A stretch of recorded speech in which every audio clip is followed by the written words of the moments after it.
everybody, this is Dwight Peters from quarterwaters.com, the site for social entrepreneurs. Today we're going to take a look at the one-for-one business concept. Now, you're probably familiar with it by being used from such companies as Tom's and currently 50 Cent Street Energy Drink.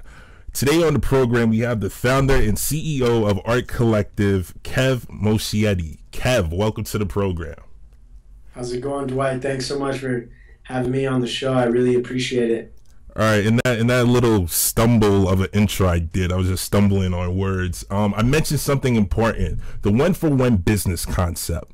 Now, tell us, matter of fact, before we even get into that, tell us about exactly what do you do. What is Ark Collective? So Ark Collective is a backpack company that I started a couple years back to help students in Southern California attain backpacks and school supplies. And the way the company came to fruition was at the end of my college career, I was dawned upon a question that a lot of people are faced with when they're wrapping up college, and that is, what am I going to do when I'm all done? Yeah. And I happened to be in business school, and one of the last classes I had to take was a business plan class, and I had to figure out exactly what I was going to, create my last project around. And the one thing I knew with that project was I wanted to do something that gave back to the community. And the answer to that question that I also had, what am I going to do when I'm all done, was I probably want to start something on my own that also helps benefit, the greater good of society.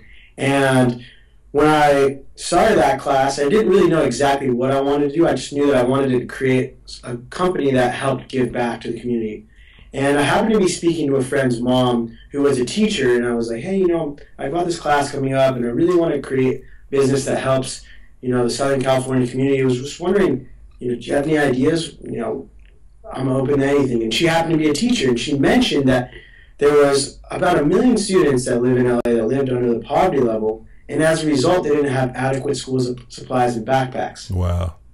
And that was really tarnishing their self-esteem and their motivation to stay in class. And I said, wow, I was going to school in LA, and I had no idea about the large number of students that we're living under the poverty level. So I started working with an organization that actually specialized in helping get school supplies and backpacks, especially to these students. So I helped out with them, and I really recognized the amazing support that a backpack helped these students with.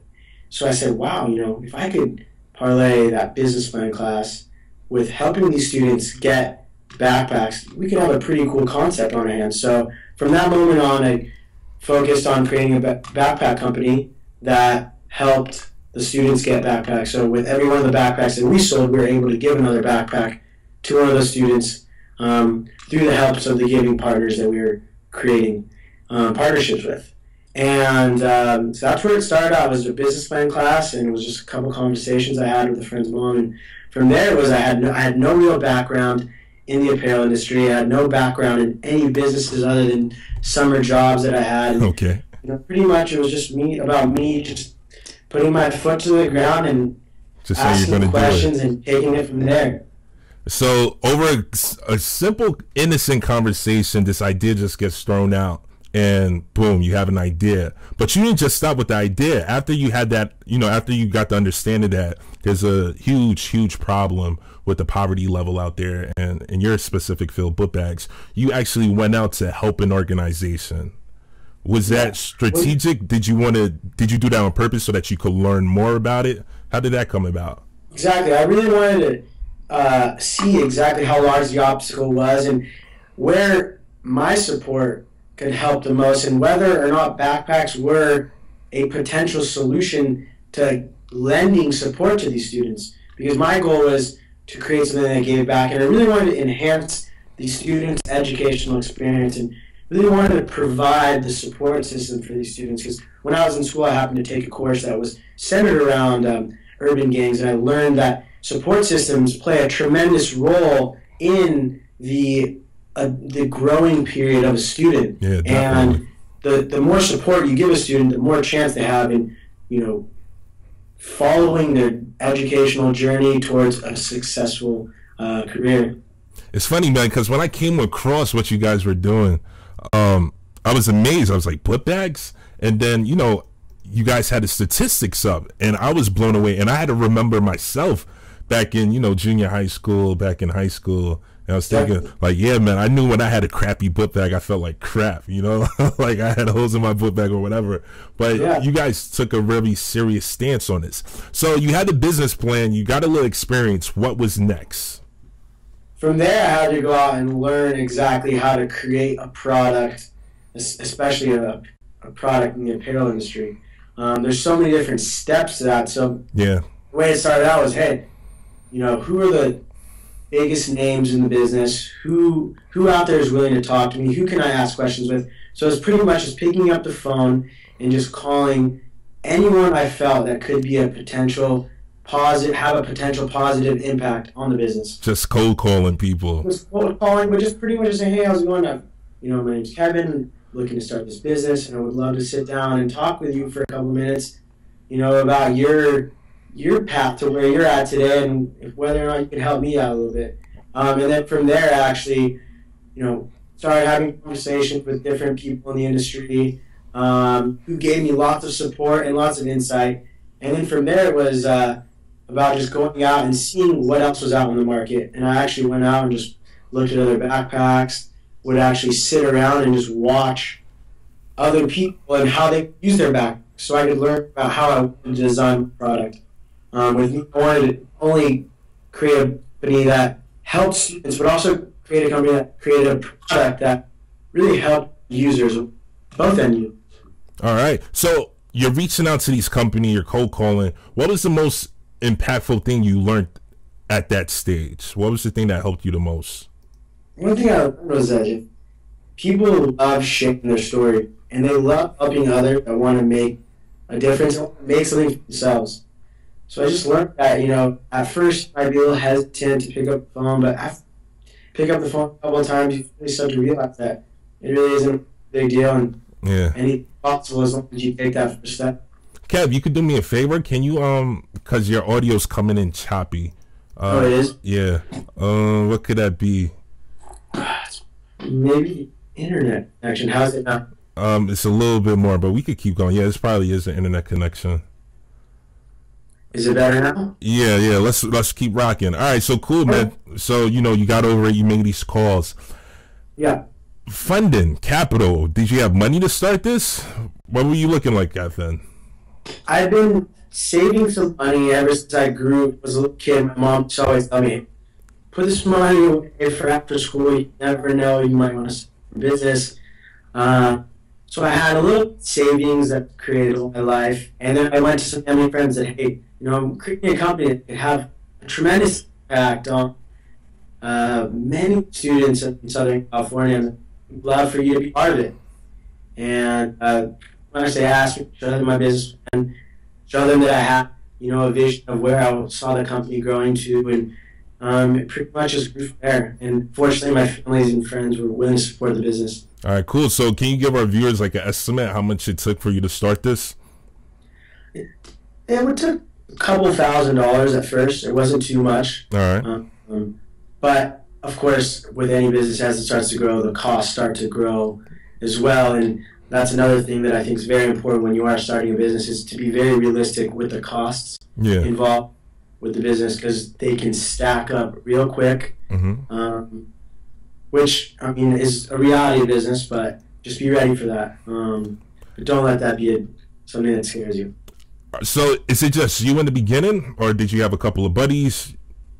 It was just me and some friends that were helping me out at first, and then also a very supportive freelance network that I was able to put together that wanted to be a part of the Ark Collective. All right, cool. So you built the following around, and you built a support group. So tell me now. So what was the next step? How did you go about getting the first prototype book bag? Because what you guys do. See, that's the thing. I never was in the business, so I had no idea what the stages were. It's pretty much like, okay, let's hop on the internet. Let's figure out exactly how I can get a prototype made. And that's when I went out and started finding different sourcing companies who specialize in helping you find the production facility that you need. So I found a local LA company that specialized in this, and one of the things with our product is that we wanted to create a product that helped students out by getting backpacks that helped, but also we could deliver a product to the end user at a valuable price.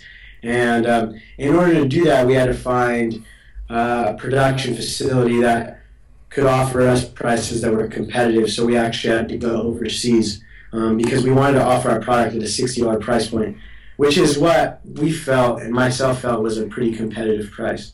So in doing that, we had to find a local Los Angeles company that specialized in finding overseas production that could help ensure that we could provide a product that met that $60 price point. How much you said? $60 for the bag? Yes. All right, cool. $60 for a book bag. Isn't that a little?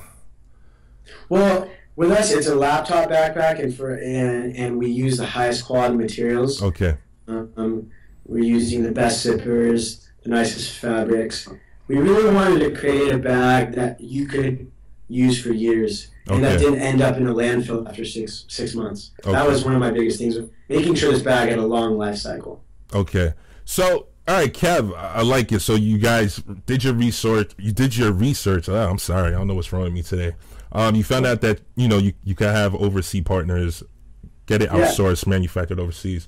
Here's a question. Why not create a nonprofit? Couldn't you have partnered up with, other book bag companies? I don't know if I'm going to say it anyway, like JanSport. Couldn't you, come up to them with the idea, say, look, we want to start a non-for-profit where we want to help you guys give book bags back to kids in needs.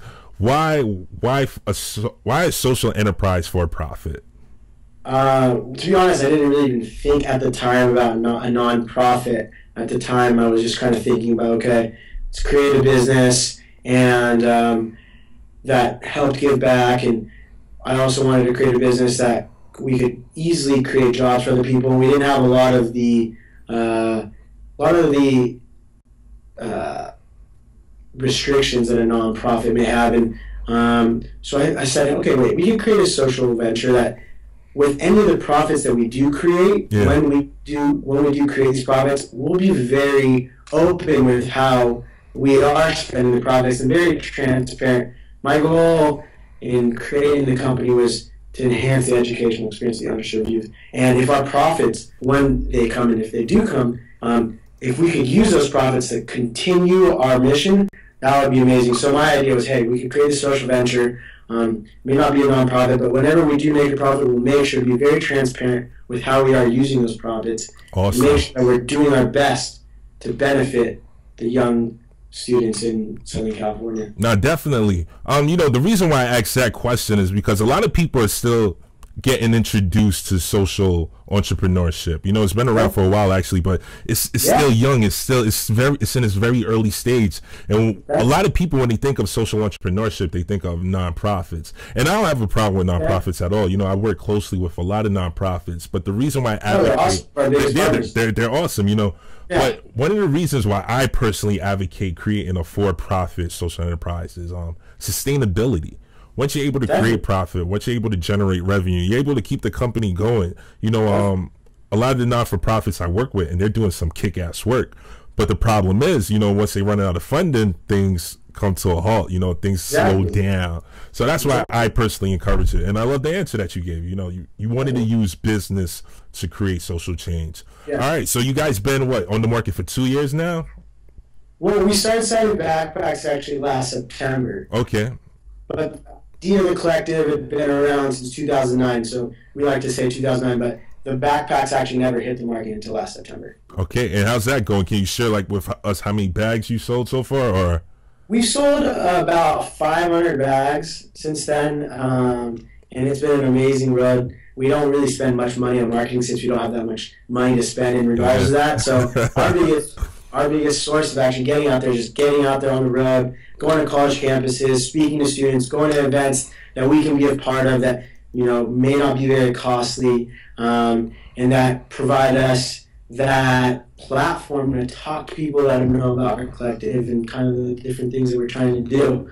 And I think that that's one of the most important things for any young entrepreneur, just finding events that may not cost that much money, but all you got to do is invest yourself in it, just talk to people. Network, just be on it, just network.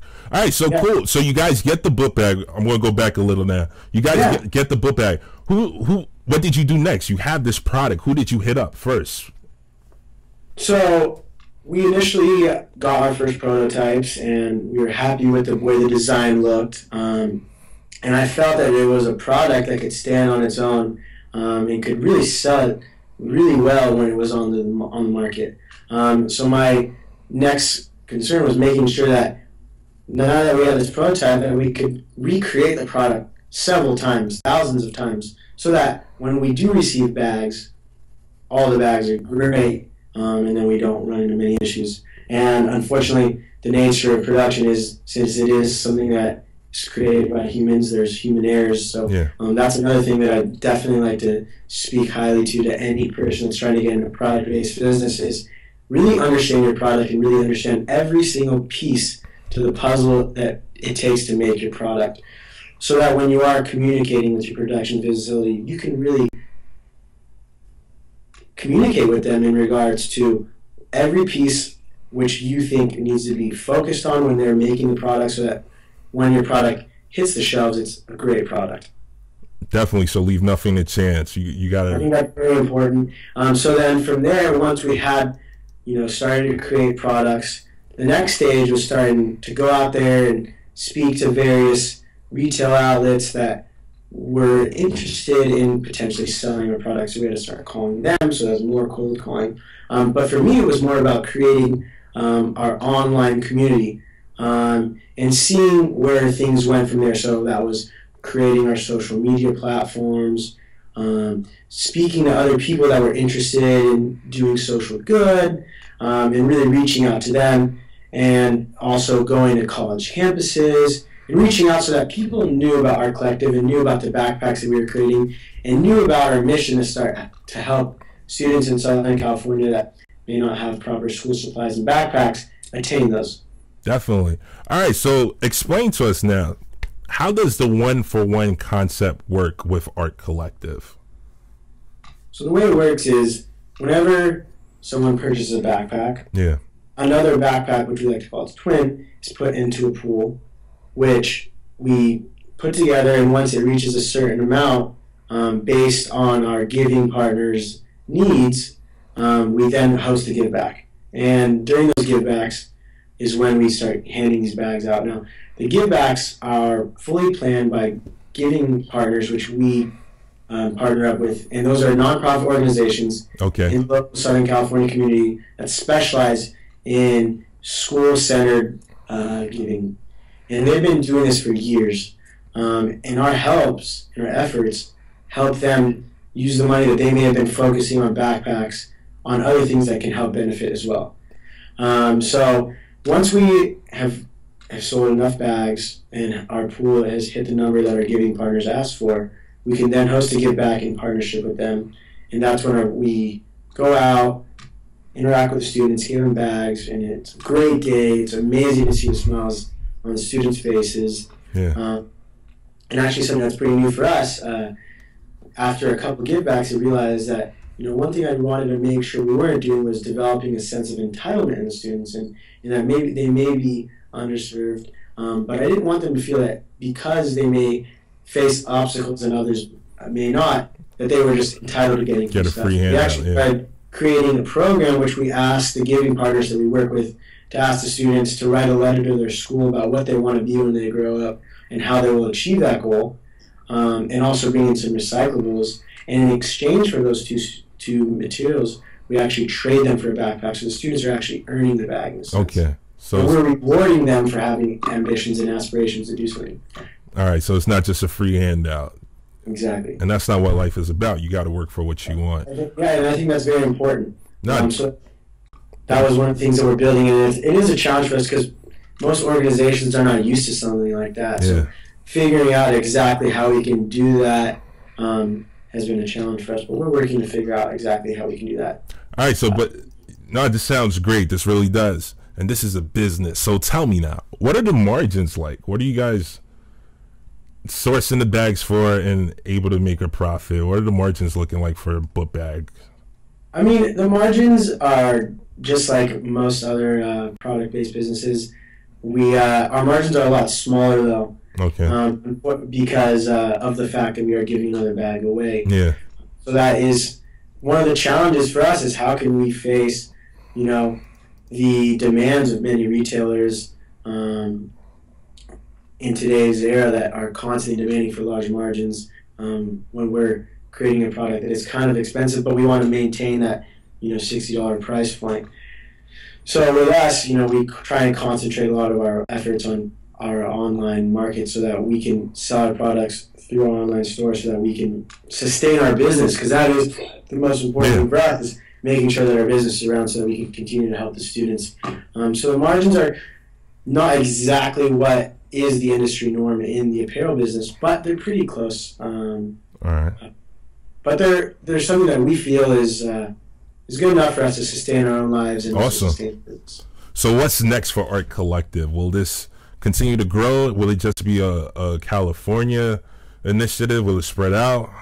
What's the goal? Our goal is definitely to grow the collective outside of Southern California, and wherever opportunities do emerge outside of Southern California, we definitely are quick to check out the opportunity and see if we can segue ourselves into that market. Uh-huh.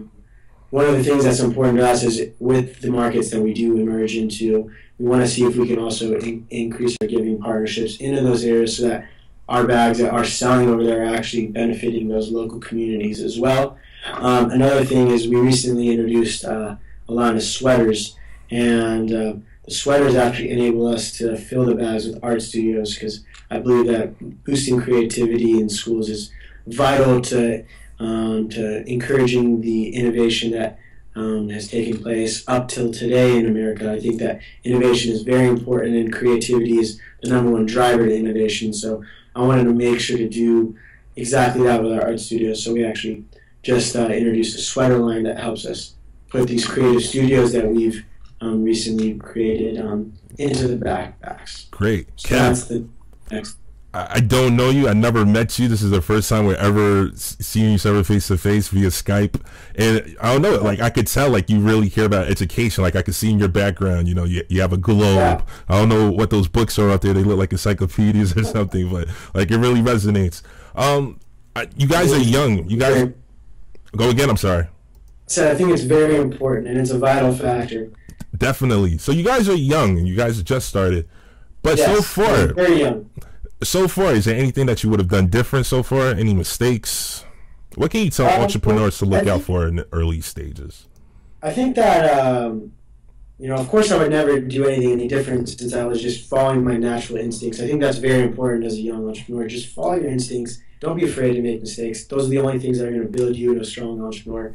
But I think the number one thing that I would have probably done a little differently was just learn a little bit more about the production industry and just the manufacturing industry, because there's a lot of pieces that are a lot of moving parts involved with the manufacturing industry that I didn't know much about. And if I had known a little bit more about, I probably wouldn't have started out overseas. I maybe would have started locally, and then kind of taken it from there. Started really a little bit smaller than we did, but even though we may have taken that large step in creating products overseas, and that was just a whole new world that I was introduced to, I probably wouldn't have done much differently other than learn a little bit more about just manufacturing in general. All right, man. Awesome. Kev, anything else you want to share with social entrepreneurs that's watching this interview? Yeah, I think the number one thing is just don't be afraid to take the first step. It's the most important part, and just follow your natural instincts. They'll lead you in a great direction, and you'll never be upset with the decision you made as long as it's the one that you feel was the best in that current situation you're in. I think that it's important to understand that every venture has hiccups. Definitely. But it's those hiccups that provide the building blocks that make you a stronger venture. And I think it's important to just get out there and do your best to create positive social change. There we go, man. Thanks a lot, Kev. Thanks for coming on the program, man. I appreciate it. All right. I have a question for you. I mean, how did this idea come for you? Yeah. Finally, I'm getting interviewed. For quarter waters? Yeah. You know, last year in college, I was the president of my student government, and I was Bronx Community College. I just graduated there, and I was an activist, man. You know, we're out here in New York, and just like in California, you guys are facing the same thing too. The budget cuts, the tuition hikes. And exactly. we were fighting it hard out here, man, because, you know, the communities that we live in, we couldn't necessarily afford any tuition increases. We couldn't afford the budget hikes. And, you know, I hung out, the friends that we're hanging around with, we were very analytic of the problems that we were facing. And we were realizing that the way how the system is, it's not progressing. You know, it's holding a lot of people back. The current stage of the system, whatever you want to call it, capitalism, something's wrong. And I wanted to, you know, I didn't want to go too extreme. Like, you know, a lot of college kids, they end up going extreme, far left or whatever it is. I wanted to see if capitalism could have been used for good. I wanted to see if capitalism could actually be a tool of change. And I just came across social entrepreneurship. I was reading a book. It's called Citizen U by Jonathan Tish, and in it he has a lot of people, a lot of social entrepreneurs. He talked about Scott Harrison from Charity Water, and he talks about some other individuals that created for-profits. Charity Water is a nonprofit, and he talked about people that are for-profits. And I was amazed that, you know, people are using their profits to do great. And, you know, it could be argued that every company is a social enterprise. You know, every company gives back some good, whether it's the products or whatever. But what I really look for are companies that have a real social impact tied into their DNA. Yes, their DNA. It's what everyone's there for. It's centered around giving, and I think that when you do create a business that giving is centered at it, people really understand kind of just their mission, and they come together a lot better, I think. Yeah, man. And what's the name of that book? It's called Citizen Use. Matter of fact, I got it right here. There we go. Citizen U.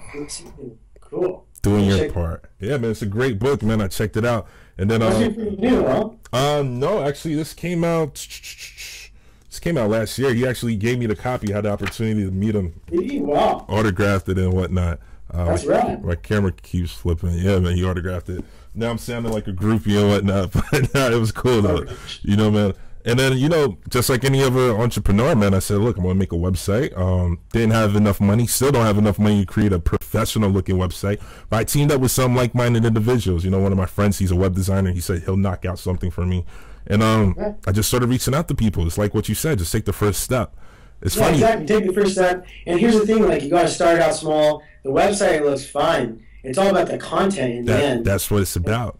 Once you start driving more traffic to the site, you know, and you can go out and say, hey, maybe it's time to get a website. Yeah, definitely, man. That will definitely come. I think that a website like this is very important because I feel like, you know, the stories that entrepreneurs can share can be very inspirational and can be that, you know, little fire for someone to start that venture. Definitely, man. Especially now, man. Especially with the whole Occupy movement. I had Mike Hanigan. He's the founder of Give Something Back Office Supplies. I'm not sure if you're familiar with them.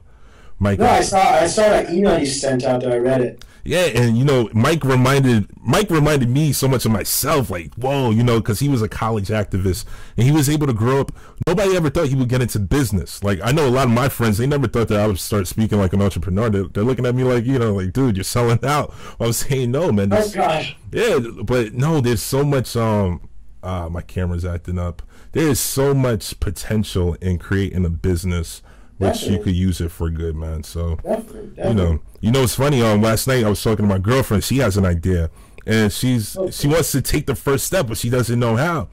And she's looking at me like, Dwight, how do you do it? Like, how do I reach out to entrepreneurs? Like, my site is focused on that, reaching out to co-founders, founders, and getting them to tell their story. Like, how do I do it? I have no background. You know, I didn't go to school for journalism. How did you do it? And I'm telling her, I just did it. I just sent out an email, see if anybody wanted to tell their story, man. So it's the same thing, man. Just go for it.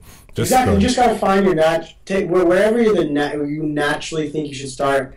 You know, you just gotta follow that path, and it'll eventually lead some. You can't teach us in school, man. Just do it. Right. That's the thing is, like, you know, you can learn all the mechanics, but if you aren't going to be willing to take the first step, you aren't going to learn it. And all those mechanics you may learn are definitely not nearly as vital as the ones that you learn when you are actually doing it. I had Tom Sedis on the program from forimpact.org, and he said it. And he said it the best. He said, everybody has an idea, everybody, but it's those that actually make the idea come to life that accomplish anything. So. Dude, Kev, keep up the great work, man. I'm going to definitely try to keep it going. And as you guys grow, man, we'll love to have you back on the program. So, since you're in your early stage, you could come back and even teach our viewers how you were able to create a strong online market and just keep it going, man. I know they will value that. So, Kev, thanks for coming on the program, man. Stay in touch. Thanks a lot, Dwight. All right, we'll do.